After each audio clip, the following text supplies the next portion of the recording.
الله أكبر الله أكبر الله أكبر الله أكبر الله أكبر الله أكبر الله أكبر الله أكبر الله أكبر. الحمد لله رب العالمين وبه نستعين على أمور الدنيا والدين. أشهد أن لا إله إلا الله وحده لا شريك له وأشهد أن محمدا عبده ورسوله ولا نبي بعده. أدى الأمانة وبلغ الرسالة ونصح الأمة وجاهد في الله حق جهاده حتى أتاه اليقين. تركنا على المحجة البيضاء ليلها كنهارها لا يزيغ عنها إلا هالك. اللهم فصل وسلم على نبينا محمد أشرف الأنبياء والمرسلين سيد الأولين والآخرين المبعوث رحمة للعالمين وعلى آله وأصحابه ومن سار على نهجه إلى يوم الدين. أما بعد فيا عباد الله أوصي نفسي وإياكم بتقوى الله فقد فاز المتقون. قال الله تعالى في كتابه الكريم أعوذ بالله من الشيطان الرجيم يا أيها الذين آمنوا اتقوا الله ولتنظر نفس ما قدمت لغد واتقوا الله إن الله خبير بما تعملون. Sadaqallahul azim. Jamaah salat Idul Adha yang dirahmati Allah Subhanahu wa taala. Hari ini takbir bergemuruh di setiap penjuru dunia. Bahkan sahabat Nabi sudah bertakbir dari 1 Hijriah, awal bulan Haram Hijriah. Mereka sudah bertakbir berkeliling-keliling dan mengingatkan, menghimbau masyarakat untuk bertakbir kepada Allah Subhanahu wa taala. Dan kita ada di sini adalah persaksian keimanan dan juga persiasan ketulusan dan keikhlasan serta pengorbanan kita yang kita persembahkan kepada Allah Subhanahu wa taala. Marilah pertama-tama kita panjatkan dulu syukur kepada Allah atas segala nikmat yang Allah berikan kepada kita seluruhnya, baik itu rizki hati, rizki badan dan juga rizki akal kita. Kita syukuri nikmat per nikmat yang Allah berikan kepada kita. Nikmat harus kita syukuri jika kita ingin nikmat itu menjadi keberkahan dan tambahan buat kita. Kebalikannya, jika kita tidak syukuri, maka nikmat tersebut akan menjadi kekufuran, dan kekufuran mengakibatkan kita dapat murka dari Allah Subhanahu wa taala. Syukur yang sejati adalah yang memenuhi 3 kriteria. Yang pertama harus dilakukan dengan syukur hati, syukrul qalbi, yaitu mengakui dan menisbatkan seluruh nikmat yang Allah berikan kepada kita. Semua bersumber dari Allah, semua berasal dari Allah, dan akan kembali seluruh nikmat itu kepada Allah Subhanahu wa taala. Yang kedua adalah syukur lisan, bersyukur dengan lisan kita, mengucapkan alhamdulillah atas segala nikmat yang Allah berikan kepada kita. Nabi bersabda yang intinya adalah barang siapa yang mengucapkan alhamdulillah di setiap kali mendapatkan nikmat, maka dia telah menunaikan syukurnya. Dan juga ucapan terima kasih sebagai bentuk syukur kepada orang-orang yang menghantarkan rezeki Allah kepada kita. Yang ketiga adalah bersyukur dengan amal perbuatan, yakni menggunakan seluruh nikmat yang Allah berikan kepada kita dalam ketaatan dan kebaikan. Jamaah sekalian rahimakumullah, Allah Subhanahu wa taala memperingatkan dan juga memberitahu Rasulullah agar menjadikan Nabi Ibrahim sebagai qudwah. Allah berfirman, a'udzubillahi minasyaitonir rajim. Qad kanat lakum uswatun hasanatun fi Ibrahim walladzina ma'ah.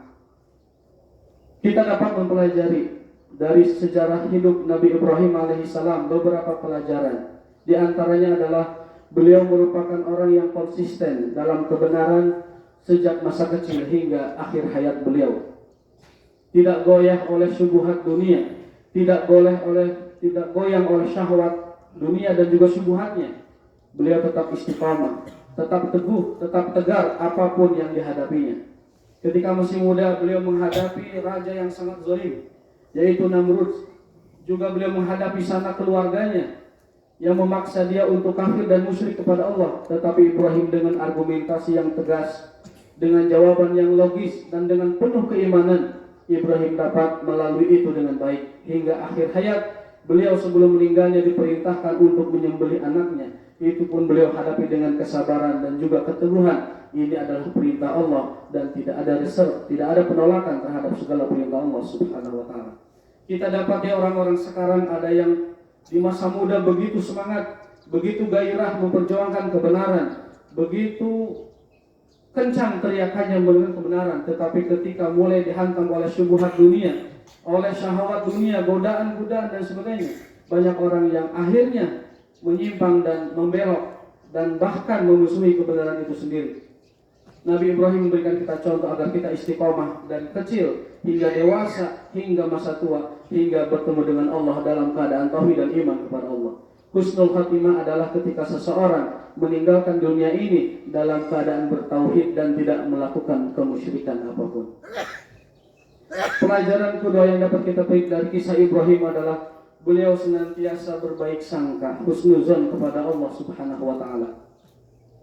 Di setiap perintah Allah, di setiap takdir Allah, di setiap ketetapan Allah, baik itu ketetapan yang sifatnya kita ridhoi atau kita sukai atau tidak kita sukai, Nabi Ibrahim memberikan kita contoh dan teladan selalu berbaik sangka kepada Allah. Beliau diperintahkan ke Syam, beliau lalu diperintahkan ke Makkah Al-Mukarramah yang saat itu belum ada siapapun, tidak ada kehidupan di sana sama sekali. Beliau diperintahkan meninggalkan istrinya Hajar dan putranya Ismail yang masih kecil. Hingga akhirnya Allah memberikan mukjizat, yaitu munculnya sumur Zam-Zam buat keberlangsungan kehidupan keluarga Ibrahim tersebut. Dan Ibrahim berdoa kepada Allah, Allahumma ja'al afidatan nastahwi ilaihim.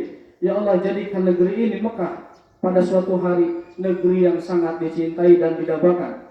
Dan Allah mengabulkan doa Ibrahim. Setiap orang, baik yang sudah berkunjung ke Mekah atau yang belum berkunjung ke Mekah, mereka senantiasa menambahkan hati agar senantiasa bisa kembali ke Baitullahil Haram. Mudah-mudahan kita semua Allah mudahkan untuk menuju ke sana. Amin ya rabbal alamin.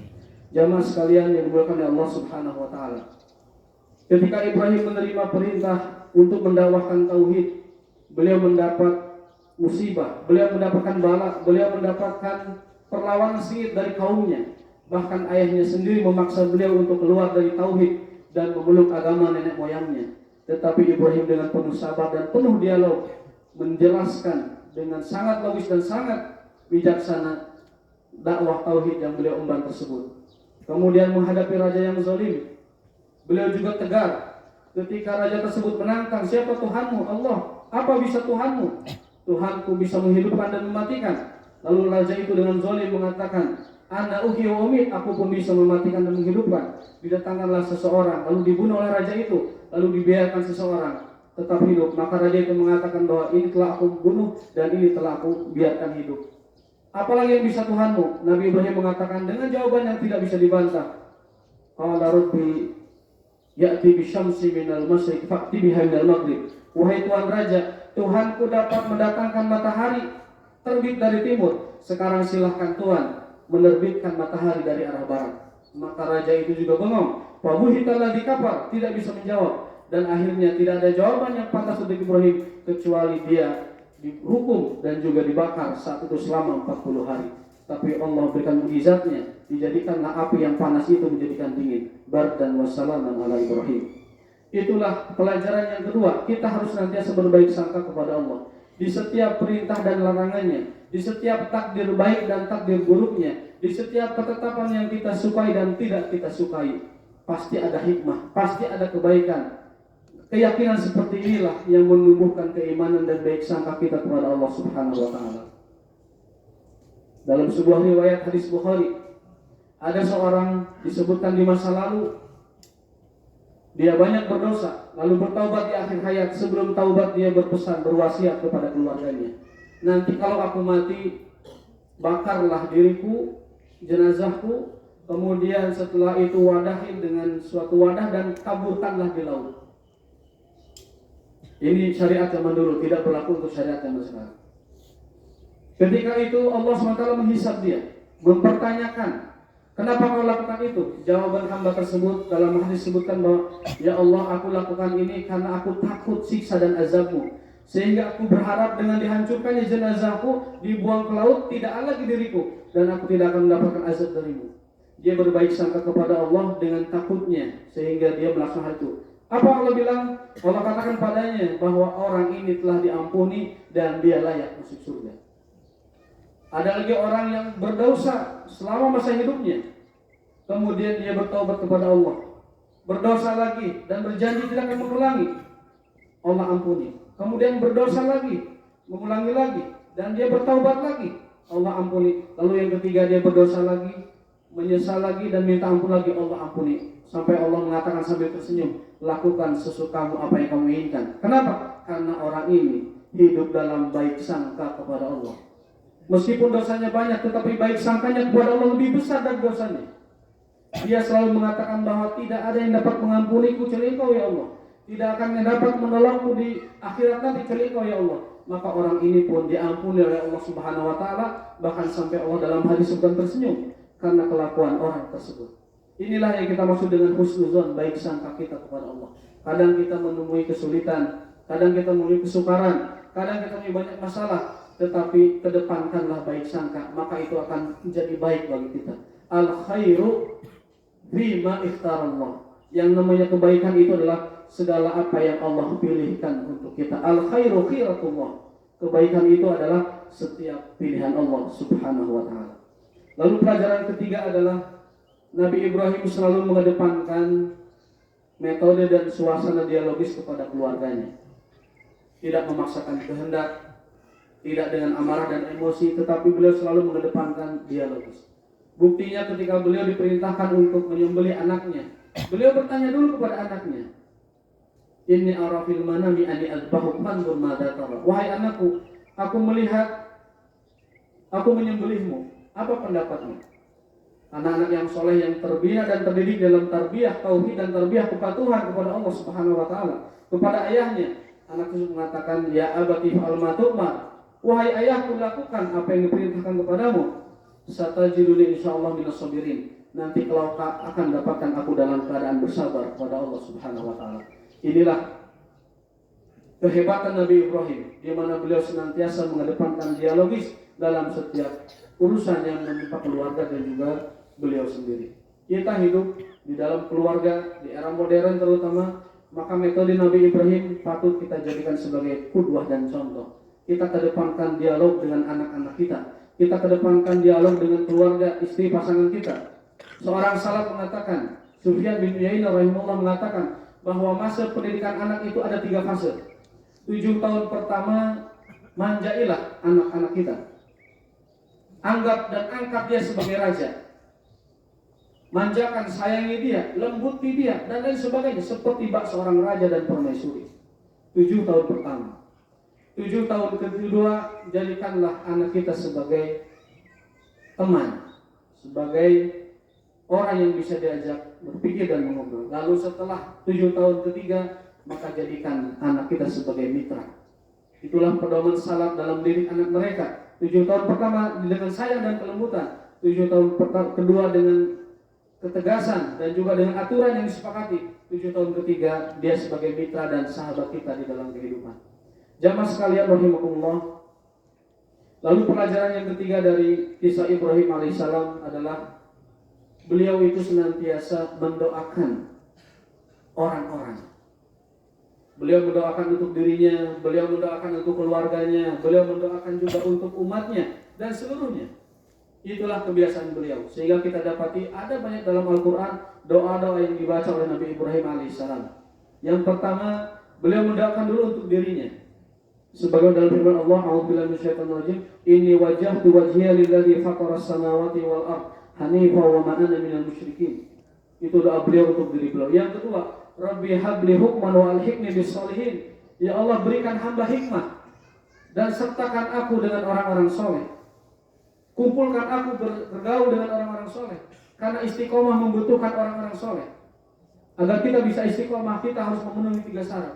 Yang pertama adalah kita selalu menyibukkan diri dengan majelis ilmu, taklim, thalabul ilmi, agar kita bisa istiqomah. Ada pencerahan, ada masukan. Lalu ada ilmu baru membuat kita lebih istiqomah. Yang kedua adalah kita senantiasa bergaul dan berkumpul dengan orang-orang soleh. Saat kita malas, saat kita patah semangat, maka orang-orang soleh sekitar kita mengingatkan kita supaya semangat lagi.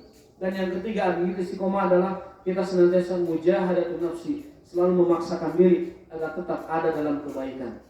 Maka berteman dengan orang soleh adalah hal yang paling diminta oleh Nabi Ibrahim alaihissalam, yang menjadi qudwah bagi kita semua. Rabbi habli hukman wa alhiqni bis sholihin. Ya Allah, berikan aku hikmah dan gabungkan aku bersama orang-orang yang soleh. Kemudian beliau juga berdoa untuk dirinya, Rabbana wa taqabbal minna. Ya Allah, terimalah amal-amal kami. Kita harus senantiasa berdoa kepada Allah agar amal kita diterima. Karena apa? Karena orang beriman dalam beramal harus menghadirkan dua rasa. Yang pertama rasa yakin bahwa amal kita diterima. Yang kedua rasa cemas, jangan-jangan amal kita belum diterima, sehingga kita meningkatkan amal kita baik kualitasnya maupun kuantitasnya. Kemudian beliau juga mendoakan untuk dirinya supaya ada dalam kebenaran. Waj'al li lisana sidqin fil akhirin. Ya Allah, jadikan aku berlisan, bertutur yang jujur dan benar. Itu doa yang dipanjatkan oleh Nabi Ibrahim kepada Allah Ta'ala, agar kita diberikan kejujuran dalam tutur kata, diberikan kejujuran dalam hati kita, diberikan kejujuran dalam sikap dan perilaku kita. Kemudian yang berikutnya adalah Nabi Ibrahim alaihissalam senantiasa minta kepada Allah surga jannatun na'im, waj'alni min warasati jannatin na'im. Ini juga keadaan buat kita agar selalu kita memohon dan meminta surga kepada Allah Subhanahu wa taala. Rasul memberikan teladan, kalau kalian meminta surga, mintalah surga yang paling tinggi, Firdausil a'la. Idza sa'altumul jannah fas'alil firdausil a'la minal jannah.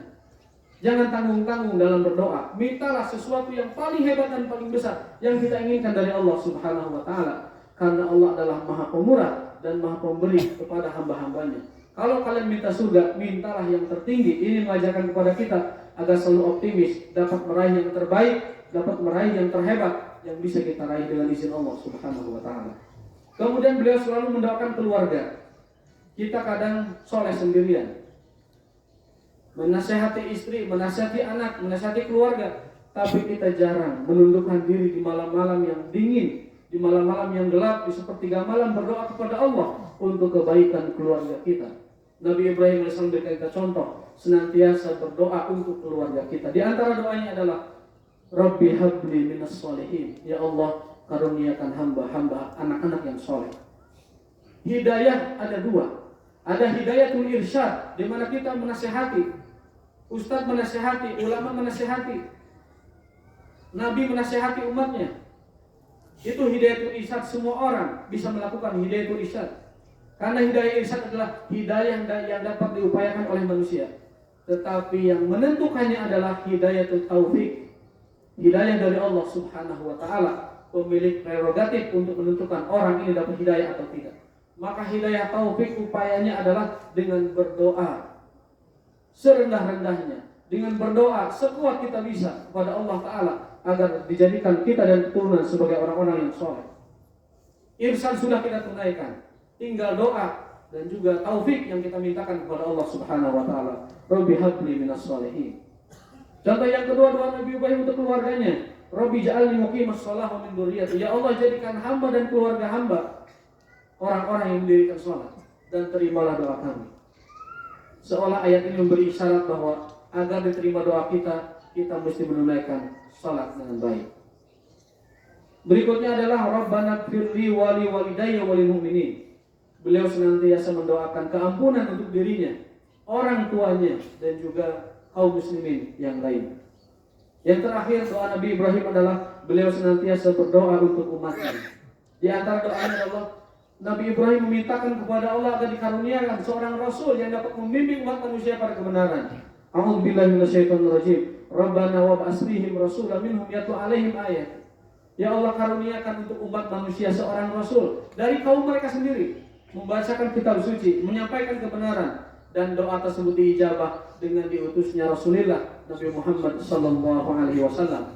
Sehingga dalam tahiyat kita mintakan sholawat Allah kepada keduanya, Nabi Muhammad, sebagaimana Allah memberikan sholawatnya kepada Nabi Ibrahim alaihissalam dan keluarga mereka berdua alaihi wassalatu wassalam. Di antara doa untuk umatnya dan untuk bangsanya, Rabbi ja'al hadza baladan aminan. Ya Allah, jadikanlah negeriku negeri yang aman. Warzuq ahlahu minas tsamarat, dan karuniakanlah penduduk negeriku buah-buahan rizki yang melimpah. Ini kita sebagai orang individu setiap muslim dan kita sebagai umat Islam secara keseluruhan, mestilah kita banyak-banyak berdoa untuk kemaslahatan rakyat kita, bangsa Indonesia. Jangan berdoa untuk sendiri, tetapi berdoalah untuk masyarakat dan bangsa kita. Supaya apa? Supaya Allah melimpahkan karunia dan rezekinya kepada kita semua. Lalu yang terakhir, Nabi Ibrahim juga berdoa, wa rabbi ij'al hadzal balada aminan. Beliau senantiasa mendoakan keamanan dan ketentraman untuk lingkungannya, agar senantiasa mereka beribadah dan taat kepada Allah Subhanahu wa taala. Aku nama tasbihun fastaghfiruh innahu huwal ghafurur rahim.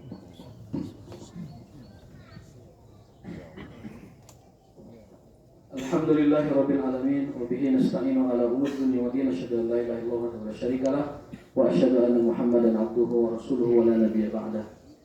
Allahumma shalli wa sallim ala nabiyyina Muhammadin wa alihi wa sahbihi wa sallim. Qala ta'ala fi kitabil karim a'udzu billahi minasyaitonir rajim. Innallaha wa malaikatahu yusholluna 'alan nabi ya ayyuhalladzina amanu shallu 'alaihi wa sallimu taslima. Meneladani Ibrahim alaihissalam dengan beliau selalu mendoakan orang-orang, maka saat ini kita pantas dan patut, bahkan wajib hukumnya mendoakan saudara-saudara kita yang sedang menderita di Palestina. Yang saat ini data sudah menyebutkan 39.000 orang meninggal dunia, dan paling banyaknya adalah anak-anak. Ada yang sedang bermain, berkumpul di sekolah, diserang oleh Israel dan mati terbakar. Ada anak-anak yang sedang bermain, lalu diserang oleh Israel, mati terpanggang dan teruruk oleh bangunan yang runtuh. 39.000 orang meninggal, 39.000 kurang lebih tertimbun bentuk reruntuhan bangunan, dan sebagiannya hilang, tidak ada datanya dan tidak ditemukan reruntuhannya. Kita sebagai muslim mengingat sebuah hadis Rasulullah SAW, masalul mu'minina fi tawaddihim wa tarahimim kal jasadil wahid idza ishtaka minhu udhun tada'a sairul jasadi kulli. Orang beriman itu perumpamannya seperti satu jasad. Jika satu jasad bagian ada yang sakit, maka seluruh badan kita merasa. Itu kita kalau beriman. Kalau kita tidak beriman, tidak akan merasakan penderitaan itu. Nabi juga bersabda, "Man lam yahtam bi amril muslimin falaysa minhum." Barang siapa yang tidak peduli dengan saudara muslim yang lain, falaysa minhum, maka dia bukan termasuk golongan dari antara mereka.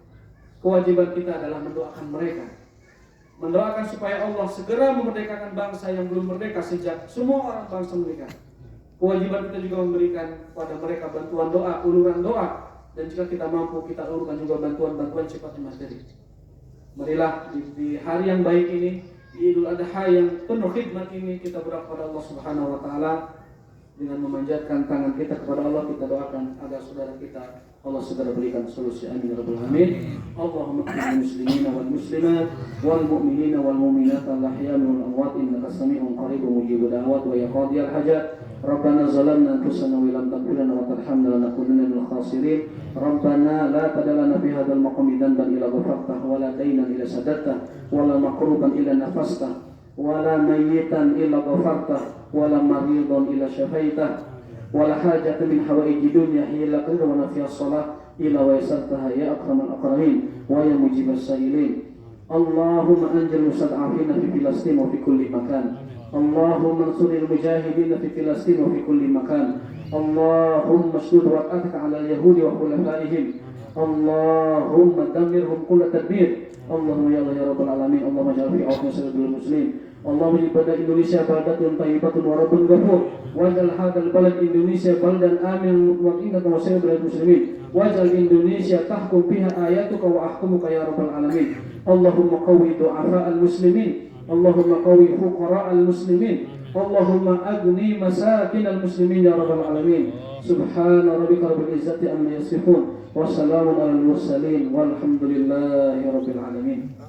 Ibadallah, inna Allah ya'muru bil 'adli wal ihsani wa ita'i dzil qurba wa yanha 'anil fahsya'i wal munkari wal baghi ya'izukum la'allakum tadhakkarun. Fadhkurullaha yadhkurkum washkuruhu 'ala ni'matihi yazidkum wa la dzikrullahi akbar. Selamat hari raya Idul